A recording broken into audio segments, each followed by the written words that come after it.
عارف مسعود صاحب نے بھوپال کی سرزمین میں 25 سال سے لگاتار آپ کے لیے کام کر کر یہ ثابت کر دیا مسلمانوں تم غدار نہیں ہو۔ میں آپ کو یاد دلانا چاہتا ہوں اور مسلمانوں اپنی صلاحیتوں سے ناآشنا ہو کر نوجوانوں اپنے صلاحیتوں اغیار کے ہاتھوں فروغ مت کرو، اپنے ماتھوں پر بے حسی کا کلنگ مت لگاؤ اور آج کچھ عزم کرو کہ نسل آدم اور حوا کے لیے مثال بنو۔ آج اقبال میدان کی شاہین نوجوانوں کو پکار رہی ہے، آج اقبال میدان کی شاہین کہہ رہی ہے نوجوانوں شاہین ہو تم، پرواز کام تیرا، اٹھ کر بسیرا پہاڑوں میں اور کر بسیرا آسمانوں میں۔ اور نوجوانوں یاد رکھو اس تاریخ کو، یہ وہ تاریخ ہے جس کے اندر 240 سال بیگ ماتنے اور نوابوں نے اسی ملک ہندوستان کے اندر بھوپال شہر میں اپنی نوابی اور حکومتوں سے ایک ایسا انصاف قائم کرا جو پورے عالم کے اندر سربردار ہوا، اور انصاف کے نام کے اوپر ایسا انصاف قائم کرا کہ ہر باشندے کی وہ زبان کے اوپر تھا۔ نوجوانوں اپنے آپ کو کمزور محسوس مت کرو، ایک ایسی طاقت بنو کہ انسانیت کے لیے کام آ سکو۔ اور ایک شعر نوجوانوں کے لیے عرض کرتا ہوں کہ دیار عشق میں اپنا مقام پیدا کر، دیار عشق میں اپنا مقام پیدا کر، نئے زمانے نئے صبح شام پیدا کر، نئے زمانے نئے صبح شام پیدا کر۔ تیرا طریق امیری نہیں فقیری ہے، خودی نہ بیچ غریبی میں نام پیدا کر۔ آج میں جانتا ہوں کہ ہمارے نوجوانوں کے ساتھ ظلم ہوا ہے، ہمارے مسلمانوں کے ساتھ ظلم ہوا ہے، ہمارے مکانوں کو توڑا گیا ہے، ہماری بزرگوں کو شرمسار کیا ہے، ہماری ماں بہنوں کی عزت کو بے آبرو کیا ہے، ہمارے کئی مکانوں کو زمینوز کر دیا۔ میں جانتا ہوں کہ بھوپال کے اندر کئی نوجوانوں کے گھروں کو آج فرضی مقدمے جھوٹے مقدمے لگا کر ان کے پورے گھر والوں کو پریشان کر دیا اور انہیں جیلوں میں ڈال دیا۔ میں جانتا ہوں کہ آج تمہارے بچوں کو یتیم کر دیا، لیکن میں پھر بولتا ہوں کہ انصاف کرو اور ظالم کی صفوں میں اپنے آپ کو شامل مت کرو، انصاف قائم کرو۔ اور اگر تم انصاف نہیں کرو گے تو پھر وہ آسمان والا انصاف کرے گا، اور تب وہ انصاف کرے گا تو تم نہیں بچ سکو گے۔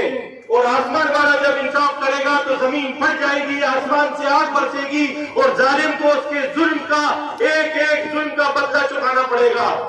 اور میرے بھائیوں میں آپ کو یہ بتا دوں، انصاف کسی رنگ نسل ذات کا محتاج نہیں ہے، کسی دھرم کا محتاج نہیں ہے۔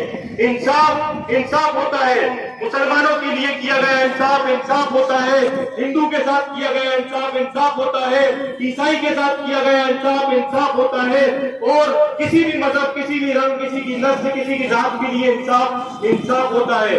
اور ایک چھوٹی سی حدیث ہے جس کا مفہوم ہے کہ اللہ کے نبی علیہ الصلوۃ والسلام جب ایک راستے سے گزر رہے تھے تو ان کو ایک پتھر نظر آیا، اس پتھر کو اٹھا کر انہوں نے کنارے میں پھینک دیا اور اپنے صحابہ سے بولا کہ اس پتھر کو اٹھا کر پھینک دیا کرو اور اپنے راستے کے اندر اگر کوئی پریشانی آیا کرے تو اس کو دور کر دیا کرو، تاکہ آنے والے وقت کے اندر اگر کسی کو پریشانی نہ ہو۔ تب کئی سال بعد جب ایک یہودی کا قافلہ اس راستے پہ گزرا اور اس راستے پہ ایک پتھر کو دیکھا تو اس نے کہا شاید یہاں سے مسلمان نہیں گزرا، شاید اس راستے سے مسلمان نہیں گزرا۔ تو یہ کردار تھا، یہ دین تھا، یہ ہمارے نبی کی امت تھی، یہ صحابہ کی ہماری محنت تھی۔ مسلمانوں اس کو ضائع مت ہونے دو۔ اور یاد رکھو مسلمانوں، 1445 سال پہلے جب تم نے کروٹ بدلی تھی تو وہ تم ہی تھے جس نے 33 سال میں پورے عالم میں اپنا جھنڈا سر بلند کر دیا تھا، اور وہ تم ہی تھے جس نے سوشل جسٹس کی مثال قائم کی تھی، جس نے پولیٹیکل جسٹس کا آئینہ دنیا کو دکھایا تھا، اکنامیکل بیلنس پورے عالم میں سربردار کیا تھا۔ مسلمانوں اپنے آپ کو پہچانو اور کس نبی کی تم امت ہو، تمہیں سارے نبیوں کا سردار دیا، افضل ترین کتاب قرآن دی، اس کے بعد بھی تم کہتے ہو کہ تم ستائے ہوئے ہو۔ اس کے بعد بھی مسلمان تم کہتے ہو کہ پریشان ہو، اس کے بعد بھی تم کہتے ہو کہ ہم مظلوم ہیں، اور کیا چاہتے ہو خدا کیا دے دے؟ اپنی غفلت سے باہر آؤ، ہوش میں آؤ، اور یاد رکھو مسلمانوں، زندہ قوم تدبیر اختیار کرتی ہے، زندہ قوم تدبیر اختیار کرتی ہے، اور مردہ قومیں صرف شکایت کیا کرتی ہیں، مردہ قومیں صرف شکایت کیا کرتی ہیں۔ ہندوستانی مسلمانوں کا نہ کل آپ مایوس تھے اور نہ آپ آج مایوس تھے۔ میں آپ کو بتا دوں کہ ملک کی حکومتیں بدلا کرتی ہیں، ملک کی حکومتیں بدلا کرتی ہیں، کائنات کا خدا نہیں بدلا کرتا۔ اپنی بات کو ایک شعر سے ختم کروں گا۔ آدمی اس کو نہ جانیے گا، آدمی اس کو نہ جانیے گا، ہو وہ کیسا ہی صاحب فہم و ذکا۔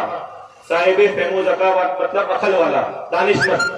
آدمی اس کو نہ جانیے گا، آدمی اس کو نہ مانیے گا، ہو وہ کیسا ہی صاحب فہم و ذکا، جسے عیش میں یاد خدا نہ رہا اور جسے دیش میں خوف خدا نہ رہا۔